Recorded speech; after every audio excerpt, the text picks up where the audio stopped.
ವೀಕ್ಷಕರೆಲ್ಲರಿಗೂ ಸಾಪ್ತಾಹಿಕ ಭವಿಷ್ಯವಾಣಿ ವಿಶೇಷ ಕಾರ್ಯಕ್ರಮಕ್ಕೆ ಸ್ವಾಗತ. ಸ್ನೇಹಿತರೆ, ಮಾರ್ಚ್ ತಿಂಗಳ ಮೊದಲ ವಾರದಲ್ಲಿ ಗಜಕೇಸರಿ ರಾಜಯೋಗದ ನಿರ್ಮಾಣವಾಗಲಿದೆ. ಈ ವಾರ ಚಂದ್ರ ಮತ್ತು ಗುರು ಒಟ್ಟಾಗಿ ವೃಷಭ ರಾಶಿಯಲ್ಲಿ ಚಲಿಸುವುದರಿಂದ ಗಜಕೇಸರಿ ರಾಜಯೋಗದ ಸೃಷ್ಟಿಯಾಗುವುದು. ಜ್ಯೋತಿಷ್ಯ ಶಾಸ್ತ್ರದ ಪ್ರಕಾರ ಗಜಕೇಸರಿ ರಾಜಯೋಗವು ಬಹಳಷ್ಟು ಧನ ಸಂಪತ್ತನ್ನು ನೀಡುವುದರೊಂದಿಗೆ ಅದೃಷ್ಟದ ಸಂಪೂರ್ಣ ಬೆಂಬಲ ದೊರಕುವಂತೆ ಮಾಡಲಿದೆ. ಮಾರ್ಚ್ 3ರಿಂದ ಮಾರ್ಚ್ 9ರವರೆಗಿನ ಕುಂಭ ರಾಶಿಯವರ ಭವಿಷ್ಯವನ್ನು ತಿಳಿದುಕೊಳ್ಳೋಣ. ಈ ವಾರ ಕುಂಭ ರಾಶಿಯವರ ಫಲಾಫಲಗಳೇನು, ಗ್ರಹಗತಿಗಳು ಹೇಗಿರಲಿವೆ, ಕೌಟುಂಬಿಕ ಸಾಮಾಜಿಕ ಜೀವನ ಹಾಗೂ ವ್ಯಾಪಾರ ವಹಿವಾಟು ಹೇಗೆ ನಡೆಯಲಿದೆ, ಅಲ್ಲದೆ ಯಾವೆಲ್ಲ ಸಮಸ್ಯೆಗಳು ನಿಮ್ಮನ್ನು ಈ ಸಾಪ್ತಾಹಿಕದಲ್ಲಿ ಕಾಡಲಿವೆ, ಅವುಗಳಿಗೆ ಪರಿಹಾರಗಳೇನು ಎಂಬುದನ್ನು ತಿಳಿಯಲು ಈ ವಿಡಿಯೋವನ್ನು ಸಂಪೂರ್ಣವಾಗಿ ವೀಕ್ಷಿಸಿ. ವಿಡಿಯೋ ಪ್ರಾರಂಭಿಸೋದಕ್ಕೂ ಮುನ್ನ ನೀವಿನ್ನೂ ನಮ್ಮ ಚಾನೆಲ್ ಸಬ್ಸ್ಕ್ರೈಬ್ ಮಾಡದೇ ಇದ್ದರೆ ಕೂಡಲೇ ನಮ್ಮ ಚಾನೆಲ್ ಸಬ್ಸ್ಕ್ರೈಬ್ ಮಾಡಿ.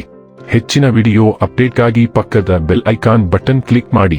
ವಂಶ ಪಾರಂಪರ್ಯ ಜ್ಯೋತಿಷ್ಯರು ನಂಬರ್ 1 ವಶೀಕರಣ ಸ್ಪೆಷಲಿಸ್ಟ್. ವೃತ್ತಿ, ಉದ್ಯೋಗ, ಮದುವೆ, ಹಣಕಾಸಿನ ಸಮಸ್ಯೆ, ವ್ಯಾಪಾರ, ಆರೋಗ್ಯ ಸಮಸ್ಯೆಗಳಿಗೆ ಫೋನಿನ ಮೂಲಕ ಪರಿಹಾರ.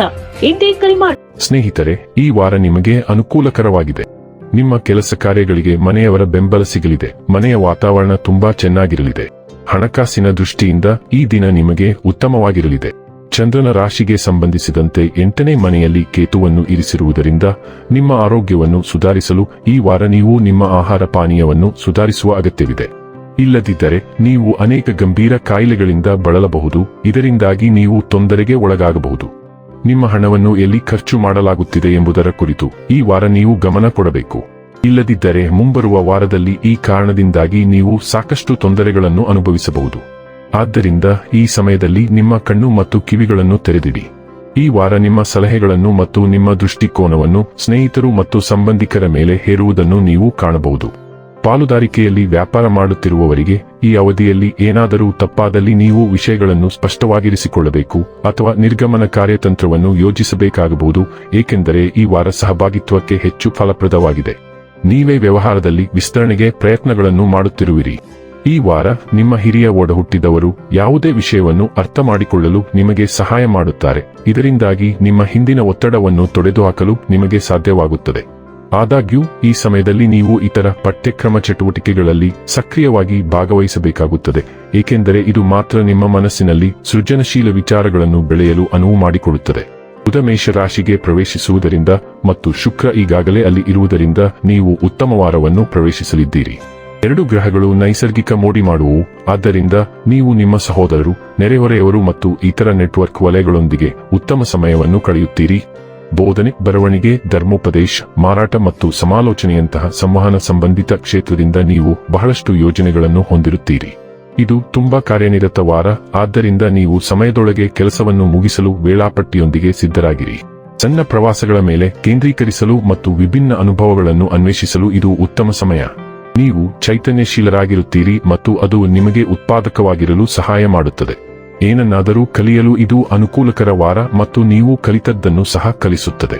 ವರ್ಗಾವಣೆ ಅಥವಾ ಅಂತರ ವಿಭಾಗೀಯ ವರ್ಗಾವಣೆಯನ್ನು ಹುಡುಕುತ್ತಿದ್ದವರಿಗೂ ಅಂತಹ ಅವಕಾಶಗಳು ಸಿಗುತ್ತವೆ. ಮಂಗಳವು ನಿಮ್ಮ 6ನೇ ಮನೆಯಲ್ಲಿ ದುರ್ಬಲವಾಗಿದ್ದು ನಿಮ್ಮ ಕೆಲಸ ಮತ್ತು ಆರೋಗ್ಯದಲ್ಲಿ ಸವಾಲುಗಳನ್ನು ತರುತ್ತದೆ. ಕೆಲಸದ ಸ್ಥಳದಲ್ಲಿ ಒತ್ತಡವಿರುತ್ತದೆ ಮತ್ತು ನೀವು ತಾಳ್ಮೆಯಿಂದ ಕೆಲಸಗಳನ್ನು ನಿರ್ವಹಿಸಬೇಕಾಗುತ್ತದೆ. ಪರಿಸ್ಥಿತಿ ತುಂಬಾ ಕೆಟ್ಟದಾಗಿದ್ದರೂ ಸಹ ದಯವಿಟ್ಟು ಶಾಂತವಾಗಿರಿ, ಏಕೆಂದರೆ ಇದು ತುಂಬಾ ಸೂಕ್ಷ್ಮ ವಾರ. ಒತ್ತಡದ ಕ್ಷಣಗಳು ಇರುತ್ತವೆ, ಆದರೆ ಅವುಗಳನ್ನು ನಿರ್ವಹಿಸಲು ನೀವು ಮಾರ್ಗಗಳನ್ನು ಕಂಡುಕೊಳ್ಳುತ್ತೀರಿ. ಈ ವಾರ ಆರೋಗ್ಯ ಸ್ವಲ್ಪ ಅಸ್ಥಿರವಾಗಿರುವುದರಿಂದ ಆಹಾರ ಪದ್ಧತಿಯೂ ಬಹಳ ಮುಖ್ಯ. ಸೂರ್ಯನು ನಿಮ್ಮ 2ನೇ ಮನೆಯಲ್ಲಿದ್ದು ಹಣಕಾಸು ಮೌಲ್ಯಗಳು ಮತ್ತು ಭದ್ರತೆಯ ಮೇಲೆ ಗಮನ ಹರಿಸುತ್ತಾನೆ.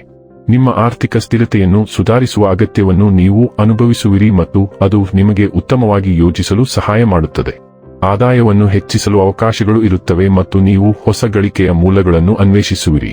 2ನೇ ಮನೆಯಲ್ಲಿ ಸೂರ್ಯ ಕೆಟ್ಟ ಶಕ್ತಿಯಾಗಿದ್ದಾನೆ, ಆದ್ದರಿಂದ ಹಣಕಾಸಿನ ವೆಚ್ಚಗಳು ಹೆಚ್ಚಿರುತ್ತವೆ.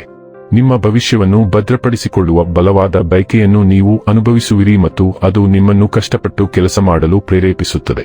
ವ್ಯವಹಾರ ವಿಸ್ತರಣೆಗೆ ಇದು ಉತ್ತಮ ವಾರವಲ್ಲ, ಆದ್ದರಿಂದ ನೀವು ತಜ್ಞರ ಅಭಿಪ್ರಾಯವನ್ನು ತೆಗೆದುಕೊಳ್ಳುವುದನ್ನು ಖಚಿತಪಡಿಸಿಕೊಳ್ಳಿ.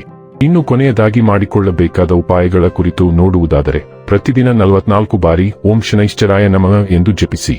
ವೀಕ್ಷಕರೇ, ಇದಾಗಿತ್ತು ಕುಂಭ ರಾಶಿಯ ಜಾತಕದವರ ಮಾರ್ಚ್ 3ರಿಂದ ಮಾರ್ಚ್ 9ರವರೆಗಿನ ಫಲದ ಮಾಹಿತಿ ಇಷ್ಟವಾದರೆ ವಿಡಿಯೋವನ್ನು ಲೈಕ್ ಮತ್ತು ಶೇರ್ ಮಾಡಿ.